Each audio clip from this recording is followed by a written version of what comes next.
5, 4, 3, 2, 1. Let go. Level up, level up, level up, level up, level up, level up, level up, level up, level up, level up. Hello and welcome to Real Talk TV. My name is Carly Mellors-Blair. And my name is Roger Henry. And today we want to introduce you to one of Nottingham's most inspirational black women. She's not only been the Sheriff of Nottingham, she's been the Lord Mayor, and now let us introduce Councillor Merlita Bryan. Welcome, Louise, to our first show, Real Talk TV. It's a pleasure to have you here. For me, I'd like to just take you back to being a child in Jamaica, in St. Thomas. You know, being the eldest child of the family, how was that for you regarding your parents kind of disciplining you, with you being the eldest? You know, what was your role in the family? As the role in the family, as the eldest child, you've got to behave because you have the siblings are going to be, whatever you do is going to be reflected on the siblings. And even though my mom and dad was in Jamaica, I was brought up in a household with my grandparents, grandmother and my grandfather, plus other children. And it was very, it was lovely, it was really good, but we were very disciplined because we had chores. It wasn't a matter of just getting up in the morning and lazing about, just doing nothing. We had chores from Monday to Friday.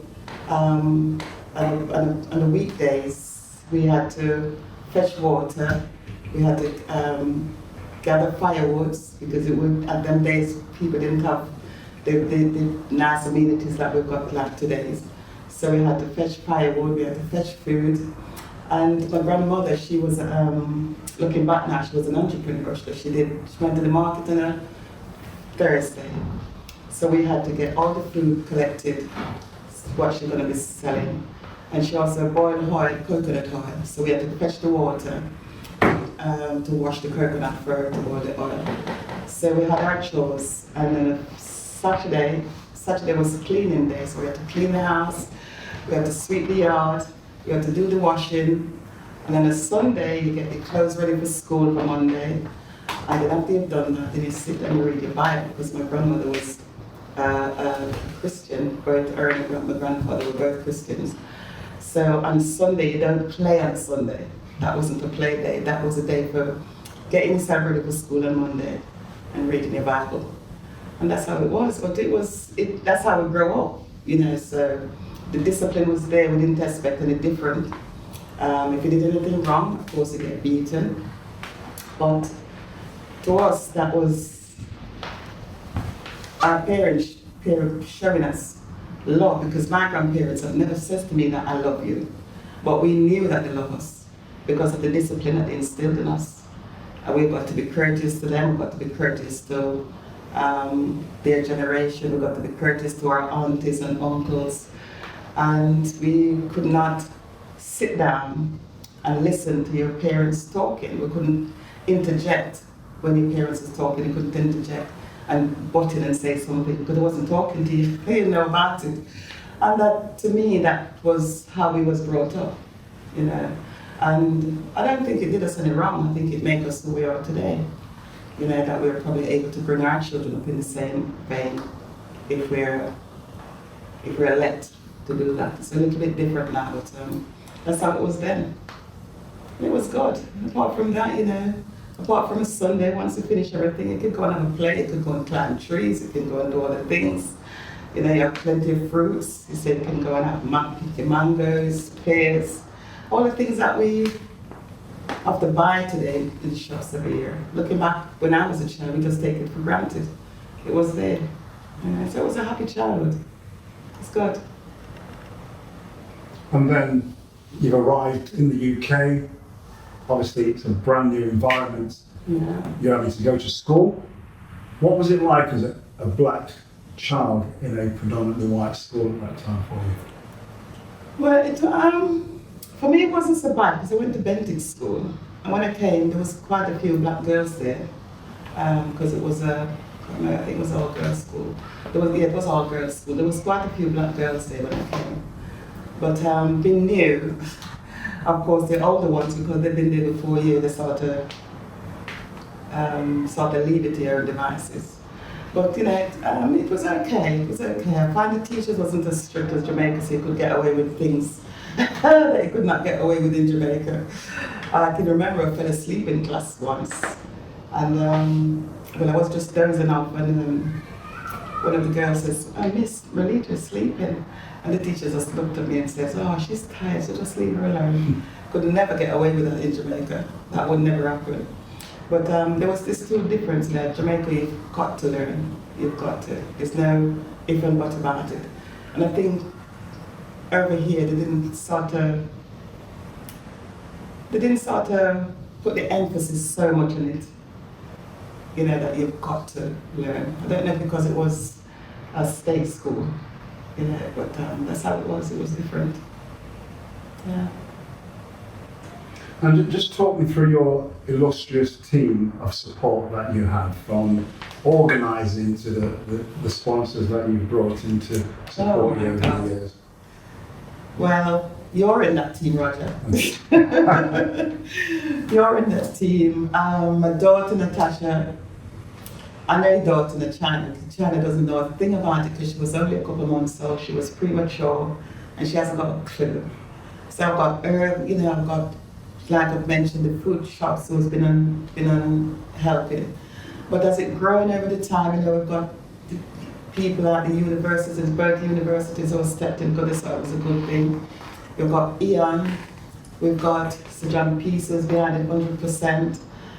Now we've got to have Merlita on board, and we've got some fantastic company. We've got Patra, we've got Tum Tomasin, and many, many more, you know, who's really made the Black Achievers what it is today. And like I said, without those people on board, it could never, ever have happened. It could never have happened. And I can't thank them enough. And they're still there, you know, they've been there from day one. Paddy Tippett has been there from day one. And it's just keep growing and growing and growing. You know, so there's so much to be thankful for. And you've got one particular special person, despite what's going on, she's always there to support you through thick and thin. Do you want to just touch on your daughter, Natasha, and her role and how she supported you over the years? Just give me a moment.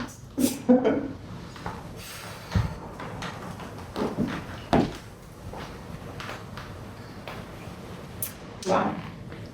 It's like I said, when this all started, because I'm absolutely useless at typing.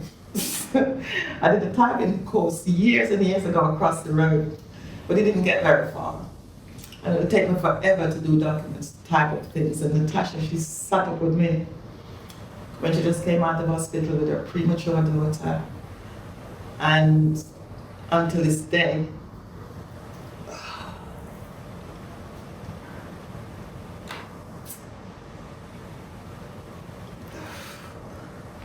I just can't thank her enough. Sorry.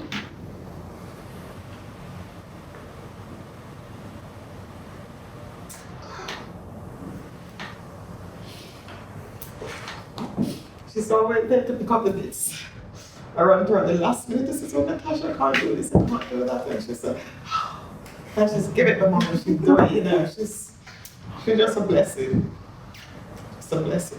And then of course, Roger stepped in as well. You know, got some wonderful people behind us. I've got Veronica Pickering, she's young. I always get her title wrong, so you have to help me on this one, Roger. She's the Deputy Lord Lieutenant appointed by the Queen for Nottinghamshire. And she's absolutely fabulous, she's a beautiful lady. You know, so I think I'm blessed, you know, to have some wonderful people around me. The other two children, you know, Sharon and Trevor, they've been there, they supported me, you know. So I'm just thankful to all of them for what they've done. You know, they still do it. They think their mom's crazy because I'm always coming up with something. But, you know. So for those young people out there, what would be your gift of advice, you know, to help inspire them and push them through? I think for young people out there today, I think the way things are at the moment, I think one of the things I say to young people, surround yourself with inspirational people. you know, don't get bogged down with negativity, because you need some sort of inspiration. You need to be able to talk to somebody who's going to give you good advice. You know, because if you sit down all the time and somebody's always negative, it weighs you down. You know, you need positive, you need to hear something different. You know, so surround yourself with positive people.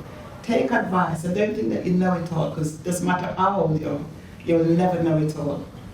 You know, listen to somebody who's going to talk to you, and you can pick sense out of nonsense. If you think it's not for you, go away and think about it. And just because the world is a big world, there's so much out there for you. And if you've got something in mind, talk to somebody about it that you want to do. And follow your dreams, but make it a good dreams. Because there's different sort of dreams, and some of the dreams doesn't lead to very nice places. So follow the ones that's gonna, when you get to 30, 40, you can sit back and you become a dad or a mom. Your children can sit and look at you with pride, because that's what it's all about at the end of the day.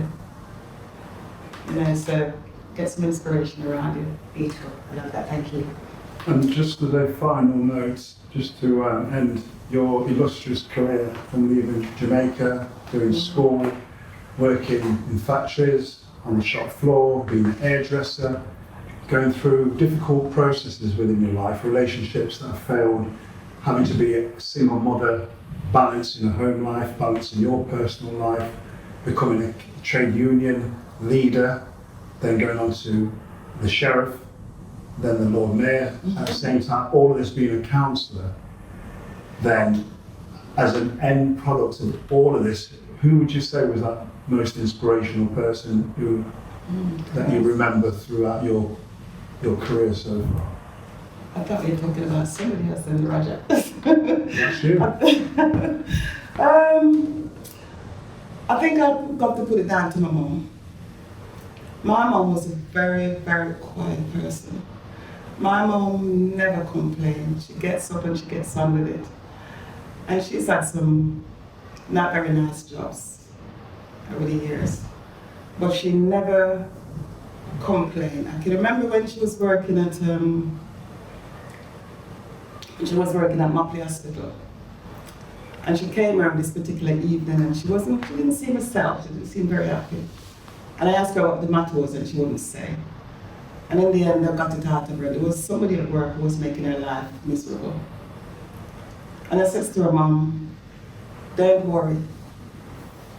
And by the end of that week, for some reason, the person who was making her life miserable got sacked. And I said, you see, Mom, there's always somebody looking after you. So my mom to me was my strength, you know, in family circle. But outside of that, I had so many people who I can thank for my life in general, for probably some of the position that I held, for what how things have changed. One of them being the General Secretary of the Trade Union, Joe Marina.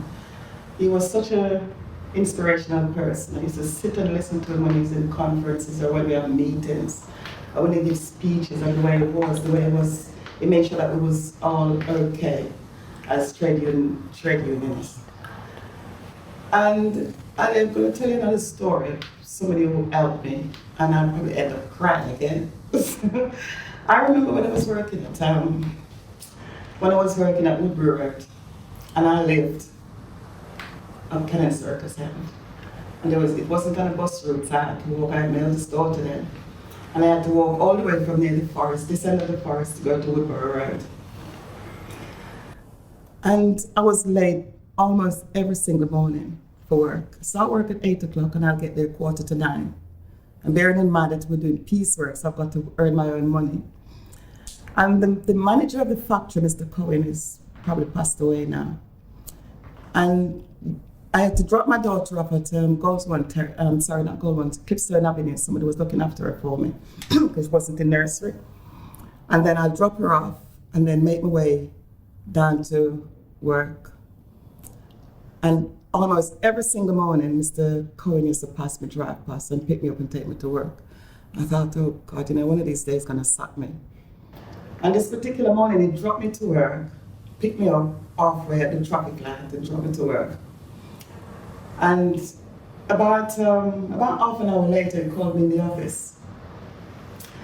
And he says to me, he says, Millie, have you got your daughter into nursery? And I says, Mr. Cohen now. I said, I've registered her in, but I just can't get her in at the moment. And he says, okay. And I went back to my machine and I said to my friend, I said, oh God, I'm gonna get sacked today. And about half an hour later, he came back to me and he says, Millie, I got your daughter into the nursery.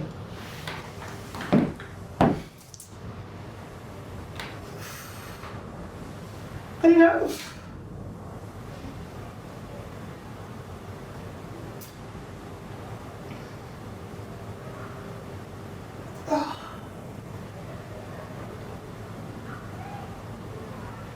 sometimes you sit down and reflect on life. And people might look at you many years later and things look as if it's okay. They would never know the road that you traveled to get where you are today. And I've got all those people that helped me along the way, quietly. Now I didn't have to do that. He's the manager. All he had to do is call me in and sack me because I'm not fulfilling my employments. He went out of his way to get my daughter into a nursery so I could get to work on time. And still I was a bit late. I was still a bit late some mornings. But those are the sort of things that happen, that people got in your life over the years that help you on your journey. And that's what I always say to people, never ever forget where you're coming from. Doesn't matter where you get to. Always reflect on the past. You can never do it by yourself. Never do it by yourself. And I'm at a place now where I've got my 3 children, 8 grandchildren, a great-grandchild, and some wonderful friends. And I've got Roger, I've got Veronica, I've got, I've got some beautiful people around at the moment. And it all stems back from back then.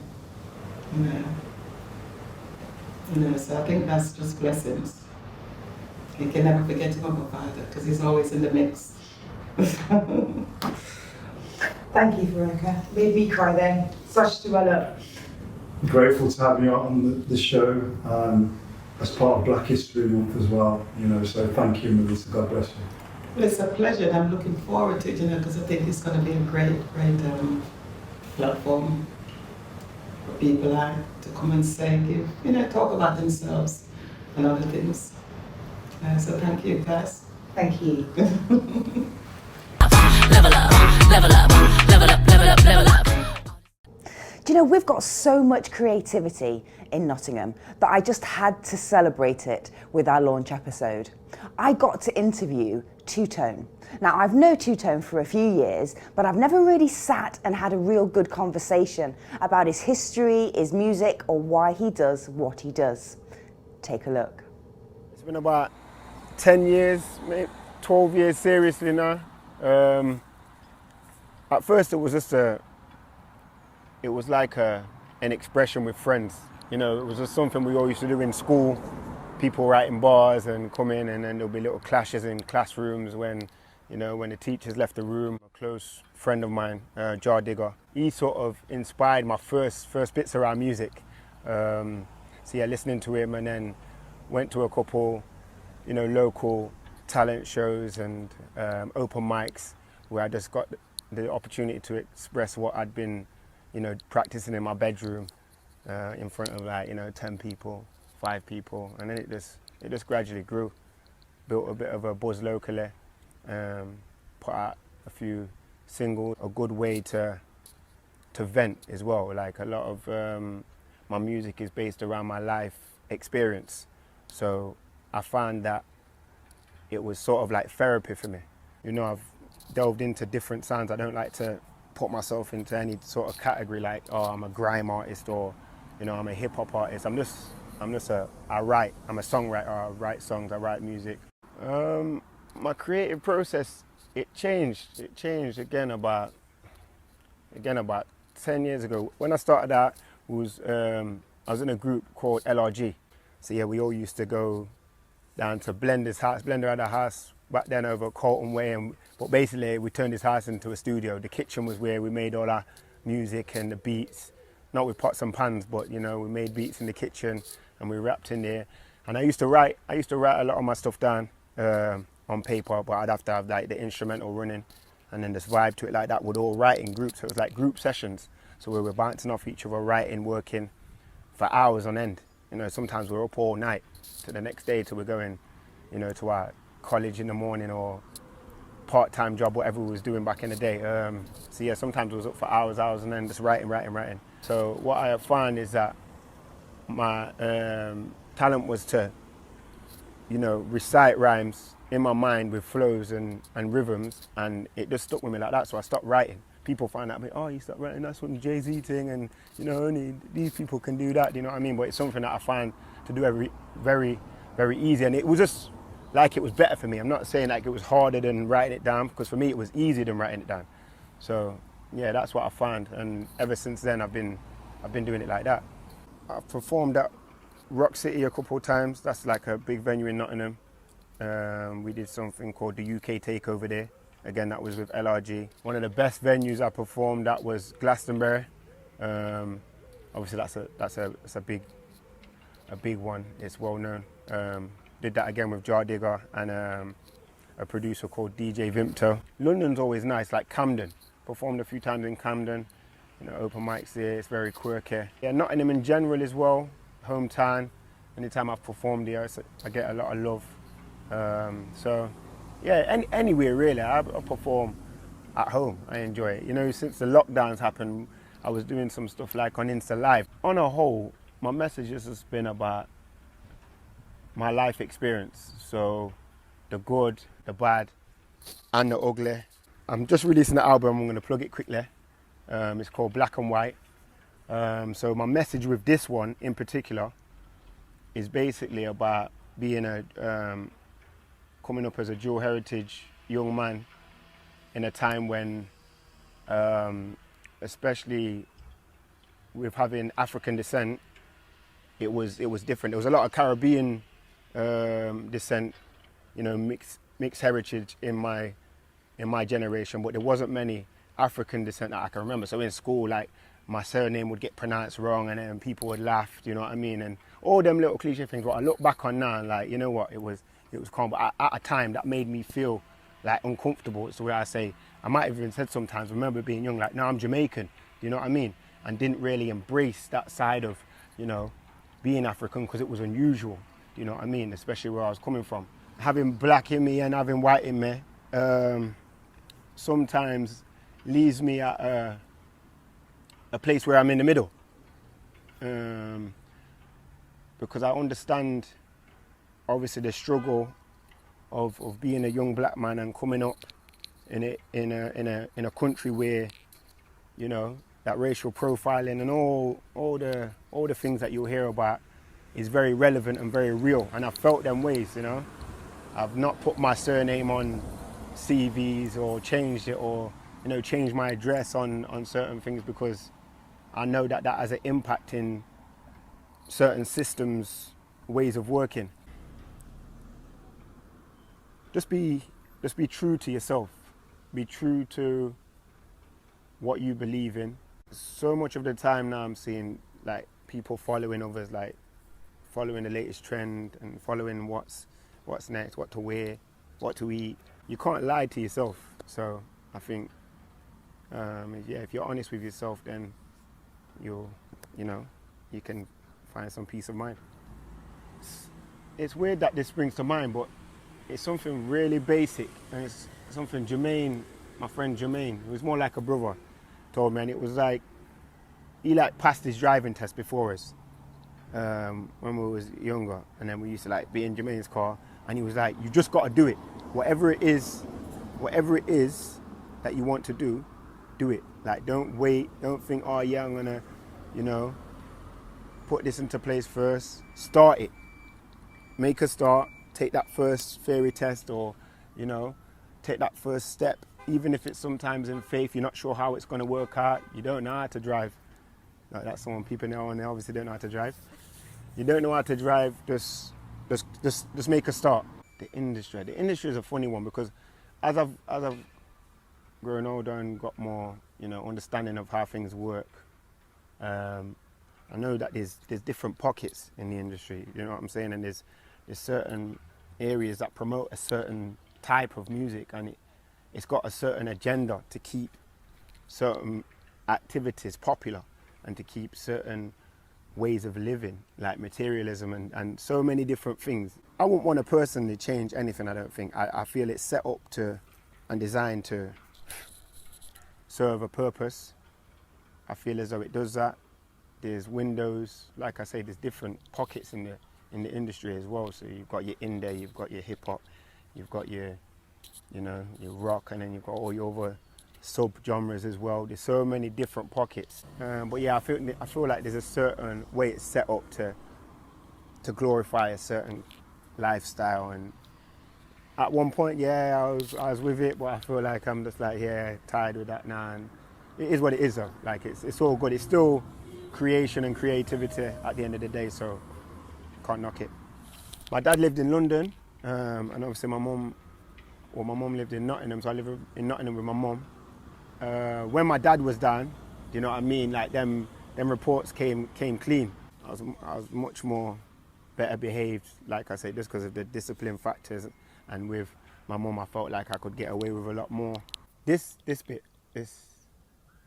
people will call it country from London. Like I say, my dad living in London. I went to live there for a couple of years when I was like 16. And there it was just too non-stop. It was too non-stop for me. It's just really chilled and laid back. Like I say, compared to somewhere like London where it's non-stop, it just seems like a constant rat race, you know what I mean? And when I was down there, I realised my love, what I had for Nottingham. It's just kind of home as well. It's just kind of home, I think. You know what I mean? I grew up here, all my friends were here, family is here. I've got family there as well, but it's just something about Nottingham that is in my heart and in my being. Yeah, it's just home. Well, obviously I lost my dad when I was like 21. About 21. Like I say, even though he didn't live with me, I lived with him for a couple of years. The influence he had on me, the impact he had on me, like I say, in terms of discipline and, having respect and manners, just them core values. When my dad passed on, you know what I mean, that was a big hit for me, because like I said, he was so always there at the end of the phone. If I needed any advice, needed any guidance with anything, he was always there giving me, that ear to listen to. Obviously I've grew up now, but when I was coming up, there was a lot of community figures who, they were like father figures, so to speak, who gave us advice if it was, like the football coach at the Sycamore Centre, or a guy named Maurice Samuels. He ran a project called Unity. That was the effect that had on, the whole of Nottingham. The impact it had on the whole of Nottingham was just priceless at the time. Do you know what I mean? Saved a lot of people from gang violence and prison and so on and so forth. But yeah, figures like that, and there's so many I could mention. But yeah, I think their input is kind of priceless. And some of it you don't actually realise at the time until you get to now and you're like relaying certain of these gems back to the people coming up now. You know what I'm saying? And you're like, no, he told me that 8 years ago, 9 years ago. You know what I mean? And it's like sometimes you just wish I wish I know what I know now then. But that's the elders thing, innit? I don't always think that, because you still get some older people who are whatless, you get me? So it's not like age is be all and end all, like you experience with age and you get wiser with age. I don't believe in that, but at the same time, certain things have come with age that I didn't maybe understand, in my younger years. So yeah, elders, very important.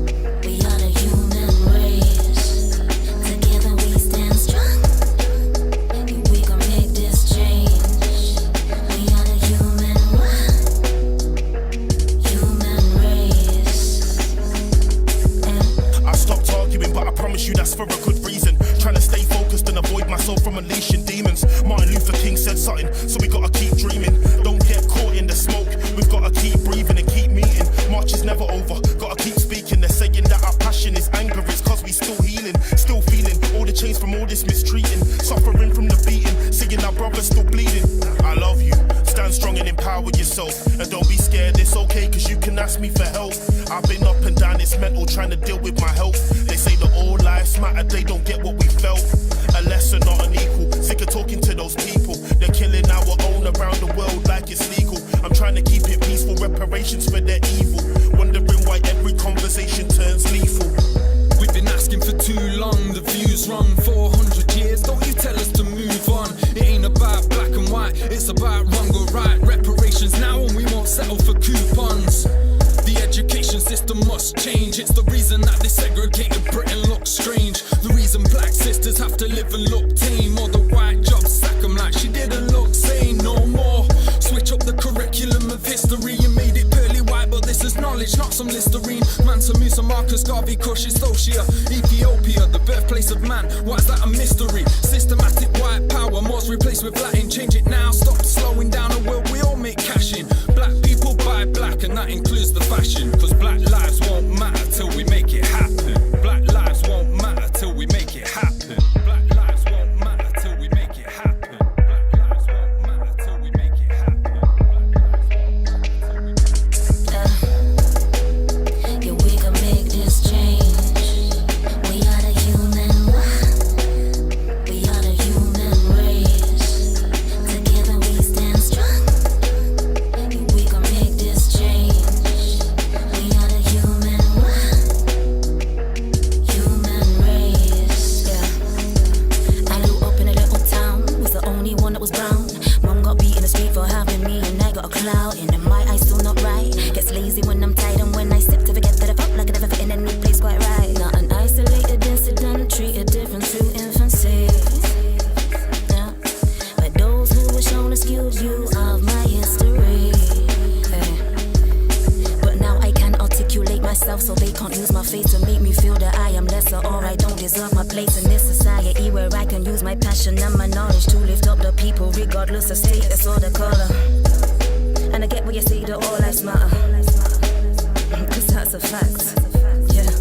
But you must get that when you're blacker. Yeah. That fact is more abstract. Rise up, let me see you stand up. Listen here, your time's up. No more excuses, I'm kinda tired and I'm wound up. Killing my people for being black, yo, it's a wind up. 220's here, I'm bringing action, then we round up. Power in numbers is what they say, time to build up. Knowledge is power, and I'll be screaming from the roof up. Don't be scared to read, it's fundamental to our future. Don't be scared to breathe, this was our past but not our future. Can't forget the past and I don't care if it don't suit ya. Just because I'm black, I'm not the aggressor or the abuser. I'm not the one to jump a cab and not pay for it either. For all the L's I took, yeah, I call myself a leader. I'm covered with the melanin sauce, I'm a survivor. Asata Shakur, Akala, these people make me wiser. This ain't no Beyonce song, this is black power. Praying for my family up north, Jah guide the hour. You pull it all the way out, that's not progress. The progress is healing the wound, and they haven't even begun to pull it